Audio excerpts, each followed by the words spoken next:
नमस्कार, आप देख रहे हैं इंडिया न्यूज हरियाणा और मैं आपके साथ अरिंदम जहान शेख। बुलेटिन की शुरुआत करते हैं फटाफट अंदाज में। देश में कोरोना मामलों में लगातार गिरावट दर्ज की जा रही है। 24 घंटे में 37,000 से भी ज्यादा नए कोरोना के केस मिले, 907 मरीजों की मौत। दूसरी लहर के बीच अब देश में एक्टिव केस 5 लाख से ज्यादा। कोरोना मरीजों के ठीक होने की रिकवरी रेट में बढ़त देखी गई। 24 घंटे में 96,000 मरीज रिकवर हुए। महाराष्ट्र में कोरोना के केस लगातार कम हो रहे। एक दिन में महाराष्ट्र में कोरोना के 6,000 से भी ज्यादा नए मरीज मिले। 10,000 कोविड मरीज ठीक हुए। 200 से भी ज्यादा मरीजों की जान गई। दिल्ली में 24 घंटे में 59 से भी ज्यादा केस मिले। 2 मरीजों ने दम तोड़ दिया। दिल्ली में अब 1,000 से भी ज्यादा एक्टिव केस। प्रदेश में कोरोना के 96 नए केस सामने आए। 24 घंटे में 16 लोगों की मौत। 172 से भी ज्यादा मरीज ठीक हुए। एक्टिव केस 1,000 से ज्यादा। एक बार फिर पेट्रोल और डीजल की कीमतों में बढ़ोतरी देखी गई है। पेट्रोल 35 पैसे महंगा हो गया है तो डीजल की कीमतों में 28 पैसे की बढ़ोतरी हुई। तेल की कीमतों में बढ़ोतरी के बाद दिल्ली में पेट्रोल 98 रुपये 81 पैसे प्रति लीटर हो गया, जबकि डीजल 89 रुपये 18 पैसे प्रति लीटर तक पहुंचा। भोपाल में पेट्रोल 107 रुपये के पार। हरियाणा सरकार ने रबी खरीद सीजन 2021-22 के दौरान 1 अप्रैल से 15 मई तक कुल 396 मंडियों और खरीद केंद्र पर कुल 84,93,145 टन गेहूं की खरीद न्यूनतम समर्थन मूल्य पर की है। सरकार के जारी बयान के मुताबिक 9,14,415 जे फार्म के अनुसार 15,385 करोड़ 9 लाख रुपए की उद्यागी सीधे किसानों के खाते में की जा चुकी है। इसके अलावा 319 करोड़ 11 लाख रुपए की राशि लेबर और दामी के आढ़तियों को की गई। सरकारी बयान के मुताबिक बैंक खातों का मिलना ना होने की वजह से दूसरे कारणों से 1188 जे फार्म की 17 करोड़ 64 लाख रुपए की राशि बकाया है।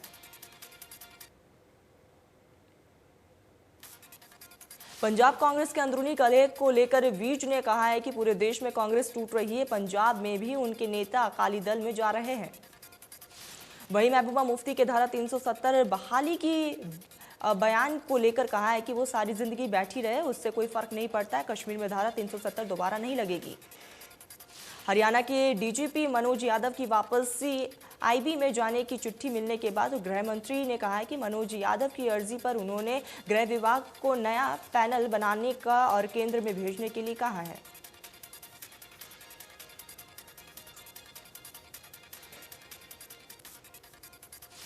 साथ ही विज ने कहा है कि उन्होंने डीजीपी मनोज यादव से कहा है कि जब नया अरेंजमेंट ना हो जाए तब तक काम जारी रहेगा। परिवहन मंत्री मूलचंद शर्मा ने वन विभाग के साथ बल्लभगढ़ विधानसभा में 15,000 पेड़ों को लगाने का लक्ष्य निर्धारित करते हुए पौधारोपण किया। इस दौरान मूलचंद शर्मा ने कहा कि कोविड के दौरान ऑक्सीजन की कमी को देखते हुए बड़े स्तर पर पौधारोपण करने का फैसला लिया गया है, जिसकी देख रेख स्थानीय लोग और व्यापारी करेंगे। स्पीकर ज्ञानचंद गुप्ता ने डीजीपी के जरिए दी जाने वाली रिपोर्ट पर कहा है कि 2 से 3 दिन मांगे गए थे, लेकिन अभी भी रिपोर्ट नहीं आई है। अलग विधानसभा को लेकर स्पीकर ने कहा है कि नई और बड़ी विधानसभा पर विचार करना जरूरी है। स्पीकर ने कहा है कि मौजूदा विधानसभा की सीटिंग कैपेसिटी 90 विधायकों की है। सोशल डिस्टेंसिंग बनाने के लिए विजिटर गैलरी और स्पीकर गैलरी को खत्म करना पड़ेगा। 2026 दूर नहीं है, जहां भी प्लान करेंगे बनने में 2 से 3 साल तो लगेगा। स्पीकर ने कहा है कि पंचकुला के प्राइवेट अस्पतालों में ओवरचार्जिंग की शिकायतें मिली है। अब मैनेजमेंट के लोगों से बात की गई तो उन्होंने अपनी गलती मानी। अब उनसे कहा गया है कि वो लोगों के पैसे वापस करें। पंचकुला में खेल मंत्री संदीप सिंह ने जिला लोक संपर्क और कष्ट निवारण समिति की बैठक ली। इस दौरान संदीप सिंह ने 14 शिकायतों पर सुनवाई की, जिसमें से 5 शिकायतों पर जांच के आदेश दिए। खेल मंत्री संदीप सिंह ने खनन विभाग संबंधी शिकायतों पर सख्त कार्रवाई करते हुए पुलिस विभाग और खनन विभाग के अधिकारियों पर जांच के आदेश दिए। बैठक में पंचकुला विधायक और स्पीकर ज्ञानचंद गुप्ता भी मौजूद रहे। इनेलो नेता अभय सिंह चौटाला ने जिंद की जाट धर्मशाला में जिला कार्यकर्ताओं की बैठक ली। बैठक में इनेलो के जिला प्रभारी समेत पार्टी कार्यकर्ता मौजूद रहे। इस दौरान उन्होंने ओपी चौटाला की रैली को लेकर जानकारी दी। अभय चौटाला ने कहा है कि चौधरी ओम प्रकाश चौटाला के स्वागत के लिए जगह जगह छोटी पड़ेगी। कोई बड़े मैदान पर कार्यक्रम किया जाएगा, क्योंकि उनका जिंद जिले से काफी लगाव रहा है। अभय चौटाला ने कहा है कि जिंद की जनता ने भी ओपी चौटाला का भरपूर साथ दिया है। जिस तरीके से बाबा राम रहीम को सुनाया जेल भेजा है और तरह से भूपेंद्र हुड्डा को अंबाला जेल में भेजेंगे।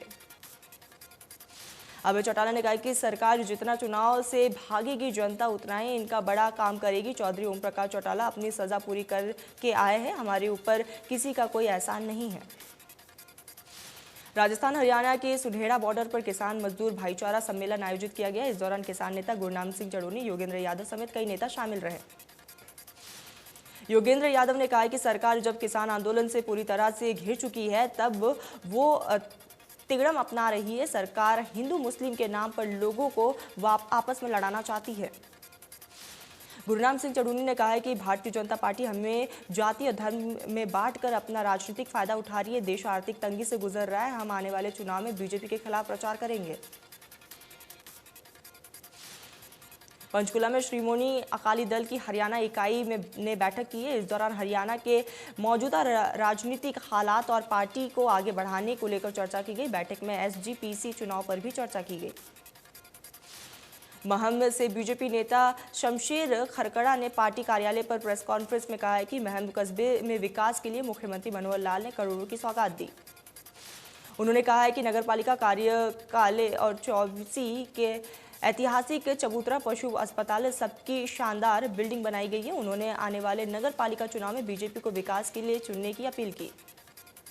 करनाल में कोरोना की रफ्तार थम चुकी है। जिले में एक्टिव केस की संख्या 60 है तो रिकवरी रेट 98.646% हो गया। पॉजिटिविटी रेट 7.82% है। करनाल में सिर्फ 4 पॉजिटिव मामले सामने आए। केंद्रीय राज्य मंत्री कृष्णपाल गुर्जर और कैबिनेट मंत्री मूलचंद शर्मा ने फरीदाबाद के सेक्टर 3 और 8 के चौक के पुल का शिलान्यास किया। इस पुल का निर्माण जल संसाधन विभाग करवाएगा, जिसकी लागत करीब 6 करोड़ 85 लाख रुपए लगी है। ये पुल अगले 6 महीने में बनकर तैयार हो जाएगा। इस पुल के बनने से बल्लभगढ़ और फरीदाबाद विधानसभा आपस में जुड़ जाएंगे, जिससे लोगों को काफी फायदा मिलेगी। हरियाणा में यूथ कांग्रेस के इलेक्शन को यूथ कांग्रेस संगठन सक्रिय हो गया। फरीदाबाद पहुंचे हरियाणा प्रभारी और जानकारी देते हुए बताया कि इसके लिए 7 जुलाई को वोट डाले जाएंगे। युवा कांग्रेस के प्रदेश प्रभारी वीपी चौहान ने बताया कि जिला स्तर पर चुनाव होंगे जो ऑनलाइन माध्यम से करवाए जाएंगे। रेवाड़ी में गर्मी के मौसम के चलते पंजाबी बिरादरी और पंचनंद स्मारक ट्रस्ट ने बाजारों में ठंडे पानी की रेहड़ियां लगाई। हरको बैंक से चेयरमैन डॉक्टर अरविंद यादव का कहना है कि संकट की घड़ी में ऑक्सीजन और एम्बुलेंस मुहैया करवाने को लेकर हर जिम्मेदारी को पंजाबी बिरादरी और पंजाब स्मारक ट्रस्ट ने बखूबी निभाया है। प्राइवेट स्कूल एसोसिएशन ने ऐलान किया है कि 7 दिन में बच्चे पोर्टल पर नहीं आए तो एसएलसी लेने, अभिभावक नहीं आए तो हरियाणा के शिक्षा विभाग के सब कार्यक्रम का बहिष्कार करेंगे। निजी स्कूल संचालकों ने कहा है कि जब सरकार मॉल खोल सकती है, बस चला सकती है तो स्कूल क्यों नहीं खोल सकती। स्कूल संचालकों ने कहा है कि शिक्षक और मोबाइल में फर्क है। स्कूल संचालकों ने कहा है कि अगर स्कूल नहीं खोले तो हरियाणा की पीढ़ी खराब होगी। हम बच्चों को पेरेंट्स की सहमति से स्कूल में बुलाना चाहते हैं तो सरकार को आपत्ति क्या है।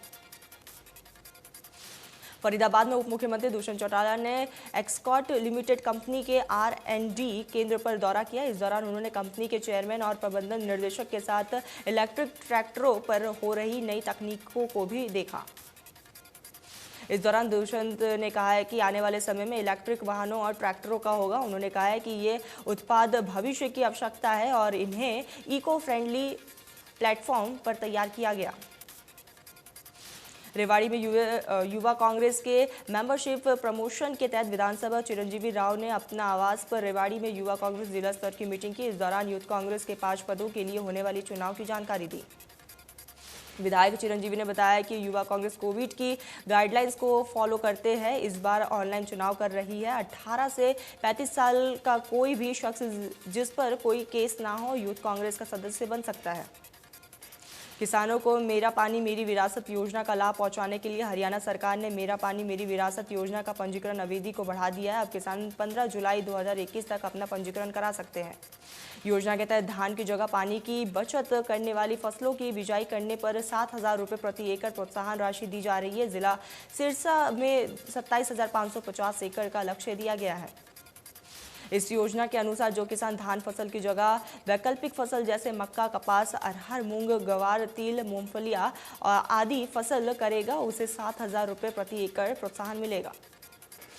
गुरुग्राम में भूमाफियों पर डीटीपी विभाग बड़ी कार्रवाई करते हुए अरावली की तलहटी में 20 एकड़ जमीन पर बने अवैध फार्म हाउस कॉलोनी में जमींदोज कर दिया है। 2 से 5 करोड़ रुपए एकड़ में बेचा जा रहा था फार्म। सैकड़ों पेड़ों को काटकर व्यवस्था, सड़क, सीवर, पानी की लाइन, सीसीटीवी फुटेज में लैस अवैध फार्म हाउस कॉलोनी बसाई जा रही थी। अंबाला नगर निगम की मेयर शक्ति रानी शर्मा ने अंबाला को सुंदर और स्वच्छ बनाने की मुहिम की शुरुआत की है। मेयर शक्ति रानी शर्मा ने अंबाला के प्रेम नगर स्थित शास्त्री पार्क में पार्टी के सभी पार्षदों और स्थानीय जनता के साथ मिलकर पौधारोपण अभियान चलाया। इस मौके पर पार्क में करीब 40 फलदार पौधे लगाए गए। वही पार्क में दयनीय स्थिति पर मेयर शक्ति रानी शर्मा ने कहा है कि जल्द ही इस पार्क को सुंदर और बेहतर बनाया जाएगा। आम जनता भी मेयर की इस मुहिम की जमकर सराहना करते हुए नजर आई। इस दौरान मेयर शक्ति रानी शर्मा ने स्थानीय लोगों से भी पौधारोपण करवाया और उनसे सभी पौधे की देखभाल करने की अपील की। ऑस्ट्रेलिया जेल में बंद विशाल के परिजनों ने सरकार से गुहार लगाते हुए कहा कि ऑस्ट्रेलिया के भारतीय उच्च आयुक्त वहां विशाल की जमानत कराए क्योंकि 1 जुलाई को अदालत में उसकी पेशी है। परिजनों ने मुख्यमंत्री मनोहर लाल खट्टर से व्यक्तिगत मुलाकात की भी इच्छा जताई और कहा है कि हम मुख्यमंत्री से व्यक्तिगत मुलाकात कर उनके समक्ष सारा मामला रखना चाहते हैं। विशाल के भाई रवि ने मीडिया से बातचीत में कहा कि विशाल से बात हुई है। जेल में उसके साथ बंद कुछ कैदी उससे घूरते और छेड़खानी का प्रयास करते, उसके साथ वह अच्छा व्यवहार नहीं हो रहा। सिरसा में चौधरी देवीलाल विश्वविद्यालय में कॉलेज के छात्र छात्राओं ने वीसी कार्यालय के बाहर विरोध प्रदर्शन किया और विश्वविद्यालय में होने वाले एग्जाम में ऑनलाइन, ऑफलाइन और अटेम्प्ट एनी फाइल प्रशासन की सुविधाएं देने की मांग की। छात्रों का कहना है कि इस मांग को लेकर वो पहले भी कई नेताओं और अधिकारियों को ज्ञापन सौंप चुके हैं, लेकिन उनकी मांग पूरी नहीं होती है, इसीलिए वो धरना प्रदर्शन कर रहे हैं। रतिया में वार्ड नंबर 2 में लोग बिजली समस्या से परेशान हैं, जिसके चलते लोगों ने बिजली विभाग के एसडीओ से मिलकर समस्या के समाधान की गुहार लगाई है। बोले समस्या का समाधान नहीं हुआ तो धरना प्रदर्शन किया जाएगा। कौसली के भंडगी गांव में घरेलू कलह के चलते एक दंपति ने आत्महत्या कर लिया। आपसी कहासुनी के बाद पत्नी नहर में कूदने की धमकी देकर घर से निकल गई। पति की नहर में डूबने से मौत हो गई है, जबकि पति की जहरीली पदार्थ खाने से मौत हुई है। पुलिस ने मामला दर्ज कर आगे की तफ्तीश शुरू की।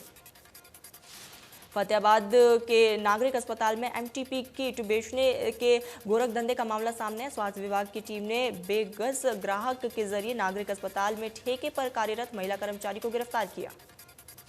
बताया जा रहा है कि नागरिक अस्पताल से एमटीपी किट चुराकर महिला अवैध तरीके से बेच रही थी। बिना डॉक्टर की पर्ची से एमटीपी किट बेचने पर पूर्ण रूप से प्रतिबंध है।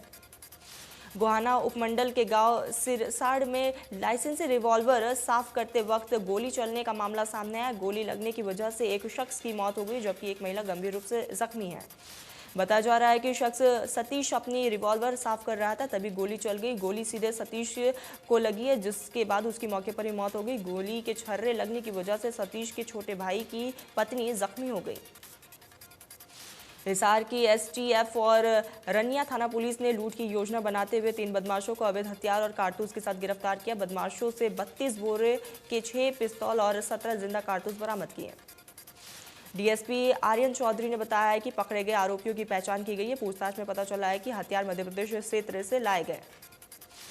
सिरसा में लगातार चोरी की घटनाओं को लेकर कारोबारियों में आक्रोश है। कारोबारियों ने पुलिस अधीक्षक कार्यालय पहुंचा और अपनी मांगों को लेकर डीएसपी आर्यन चौधरी को ज्ञापन सौंपा। व्यापार मंडल के जिला अध्यक्ष हीरालाल शर्मा ने बताया कि पिछले कुछ दिनों से लगातार अनाज मंडी समेत शहर के अलग अलग हिस्सों में चोरी की वारदातों में बढ़ोतरी देखी गई है। पुलिस से मांग है कि चोरी पर लगाम लगाई जाए। भिवानी के कोकड़ा मार्केट में एक कंप्यूटर संचालक पर लड़की के साथ दुर्व्यवहार करने का मामला सामने आया। लड़की का आरोप है कि संचालक ने उसके साथ आपत्तिजनक व्यवहार करने की कोशिश की। लड़की के विरोध करने पर संचालक ने धमकी दी है। लड़की की माने तो टीचर काफी दिन से छेड़छाड़ करता था। लड़की ने मामले की शिकायत पुलिस में दर्ज कराई है। फिलहाल पुलिस पूरे मामले की तफ्तीश में जुटी। फरीदाबाद गुरुग्राम रोड पर मृत तेंदुआ मिला है। किसी अज्ञात वाहन की चपेट में आने से तेंदुए की मौत हो गई है। लोगों ने मामले की सूचना पुलिस को दी। पुलिस ने मौके पर पहुंचकर मामले की जांच शुरू की। साइबर सिटी गुरुग्राम में खांडसा रोड पर स्थित 2 दुकानों में आग लगी, जिससे दुकान में रखा सारा सामान जलकर खाक हो गया। आग लगने की सूचना मिलने के बाद दमकल विभाग की टीम मौके पर पहुंची और कड़ी मशक्कत के बाद आग पर काबू पाया। बताया जा रहा है कि शॉर्ट सर्किट से दुकानों में आग लगी। नूंह जिले में हिंदू और दयनीय दशा, अत्याचार और जबरन धर्मांतरण को लेकर दाखिल की याचिका को सुप्रीम कोर्ट ने खारिज कर दिया। जुलाना की मेन मार्केट में हाईवेयर और पेंट की दुकान में के मालिक को फोन पर किसी ने धमकी भरा फोन किया, जिसके बाद दुकानदार ने पुलिस को सूचना दी। उत्तर प्रदेश के दादरी से मुंबई तक बनने वाले रेलवे फ्रेट कॉरिडोर के लिए जमीन अधिग्रहण में अनियमितताओं के लिए पलवल में जिला उपायुक्त ने 6 पटवारों सहित 8 लोगों के खिलाफ धोखाधड़ी का मामला दर्ज किया। जमीन अधिग्रहण के इस मामले में एसडीएम कंवर सिंह को पहले से ही निलंबित किया जा चुका है, जबकि एसडीएम जितेंद्र कुमार और नरेश कुमार को कारण बताओ नोटिस जारी किया गया। इस फ्रेट कॉरिडोर के लिए पलवल के 10 गांव में जमीन का अधिग्रहण किया गया। रेलवे की पॉलिसी का लाभ लेने के लिए करीब 100 गज जमीन के 400 मालिक बनाए गए हैं। छोटी छोटी जमीन के अधिग्रहण के लिए 22 करोड़ रुपए बतौर अवार्ड घोषित किए गए। इतनी मोटी रकम को लेकर जब रेलवे अधिकारी को शक हुआ, इसकी शिकायत मुख्यमंत्री से की गई, जिसके बाद मामले में एक्शन हुआ। दिल्ली खेल यूनिवर्सिटी के नव नियुक्त कुलपति करम मल्लेश्वरी यमुनानगर में अपने निवास स्थान पर पहुंची, जहां उन्होंने मीडिया से बातचीत में कहा कि दिल्ली खेल विश्वविद्यालय सभी राज्यों के खिलाड़ी दाखिल ले सकते हैं। उन्होंने कहा कि इस विश्वविद्यालय की स्थापना का मुख्य उद्देश्य भारत के लिए अधिक से अधिक मेडल लाना है। इस विश्वविद्यालय में इंटरनेशनल स्तर के खिलाड़ी तैयार किए जाएंगे। कोरोना टाइम में लोगों को विभिन्न स्तर पर राहत पहुंचाने और कोविड-19 की संभावित थर्ड वेव को लेकर सरकार की तैयारियों के लिए वित्त मंत्री निर्मला सीतारमण ने कई घोषणाएं की। सरकार को स्वास्थ्य, पर्यटन, किसान, छोटे शहर और छोटे दुकानदारों को राहत दी गई। सरकार ने कोविड-19 से प्रभावित सेक्टर के लिए कुल 1.1 लाख करोड़ की लोन गारंटी स्कीम पेश की है। इसमें 8 बड़े मेट्रो शहर और बाकी छोटे शहरों में स्वास्थ्य सेवा बढ़ाने के लिए सरकार लोन गारंटी। ये गारंटी कवर न्यू प्रोजेक्ट या पुराने प्रोजेक्ट के विस्तार के लिए होगा। किसी प्रोजेक्ट को मैक्सिमम 100 करोड़ का लोन मिल सकेगा, जिस पर सरकार की गारंटी 3 साल तक रहेगी। हेल्थ सेक्टर में नए प्रोजेक्ट के लिए सरकार 75% और पुराने प्रोजेक्ट पर 50% का गारंटी कवर सरकार देगी और एस्पिरेशनल डिस्ट्रिक्ट में दोनों तरह के प्रोजेक्ट पर 75% लोन गारंटी सरकार देगी। अन्य सेक्टर को सरकार 60,000 करोड़ की केटेड लाइन देगी। इसमें हेल्थ सेक्टर के लिए अधिकतम ब्याज पर 7.95% और अन्य क्षेत्र के लिए 8.25% होगी। सरकार ने माइक्रो फाइनेंस इंस्टीट्यूशन यानी कि एमएफआई से लोन लेने वाले छोटे कर्जदारों के लिए एक नई क्रेडिट गारंटी स्कीम की घोषणा की है। इसमें एमएफआईपी और या एनबीएफसी द्वारा व्यक्तिगत को 1.25 लाख रुपए तक का लोन देने के लिए बोला गया। कोरोना से प्रभावित पर्यटन क्षेत्र में काम कर रहे लोगों या बिजनेस दोबारा शुरू करने वालों को वर्किंग कैपिटल लोन या पर्सनल लोन दिया जाएगा। पर्यटन क्षेत्र की योजनाओं के तहत सरकार पर्यटन मंत्रालय या राज्यों के स्तर पर रजिस्ट्री टूरिस्ट गाइड को मदद देगी। रोहतक में मकडोली गांव में फायरिंग हुई, जिसमें युवक को गोली लग गई। युवक को रोहतक पीजीआई में भर्ती कराया गया। आपसी रंजिश की आशंका जताई जा रही है। राहुल गांधी ने वैक्सीन को लेकर केंद्र पर फिर से निशाना साधा। लिखा, देश को उनसे सच्चाई की उम्मीद है, तो जो नहीं जानते सच है क्या। शनिवार रविवार को जम्मू में एयरफोर्स स्टेशन बम विस्फोट के बाद कालूचक मिलिट्री स्टेशन के पास ड्रोन देखा गया। बताया जा रहा है कि सुबह तड़के 3 बजे जम्मू के कालूचक मिलिट्री स्टेशन पर यह ड्रोन देखा गया। ड्रोन को देख जाने के बाद सुरक्षा बलों ने इस पर 25 राउंड फायरिंग भी की थी। फिलहाल ड्रोन की तलाश में सर्च ऑपरेशन जारी है। रक्षा मंत्री राजनाथ सिंह ने ट्वीट कर कहा है कि पड़ोसी देशों के साथ बातचीत करके समाधान निकालने की कोशिश होनी चाहिए, मंशा साफ होनी चाहिए। इससे किसी को ना तो आंख दिखाना चाहते हैं और ना किसी का आंख दिखाना मंजूर है। ट्विटर और केंद्र सरकार के बीच चल रहा तनाव जारी है। ट्विटर ने इस बार भारत के नक्शे के साथ छेड़छाड़ किए, बाद में गलत नक्शे को हटा दिया। दावा है कि ट्विटर ने अपनी वेबसाइट पर भारत का जो नक्शा दिखाया है उसमें जम्मू कश्मीर और लद्दाख को शामिल नहीं किया गया था। ट्विटर ने अपनी वेबसाइट पर जम्मू कश्मीर और लद्दाख को दो अलग अलग देश के तौर पर दिखाया था। ट्विटर के career page trip life section में वर्ल्ड मैप है। यहाँ से कंपनी ये दर्शाती है कि दुनिया भर में ट्विटर की टीम है। इस मैप में इंडिया भी है, लेकिन भारत का नक्शा विवादित दिखाया गया। इससे पहले भी लद्दाख को भारत का हिस्सा नहीं दिखाया गया था, हालांकि बाद में इसे ठीक कर लिया गया था। सोशल नेटवर्किंग साइट ट्विटर ने ग्रीवेंस अधिकारी धर्मेंद्र चतुर के इस्तीफे के बाद भारत में जेरिम कैसल को नियुक्त किया है। नए आईटी नियमों के तहत की गई नियुक्ति।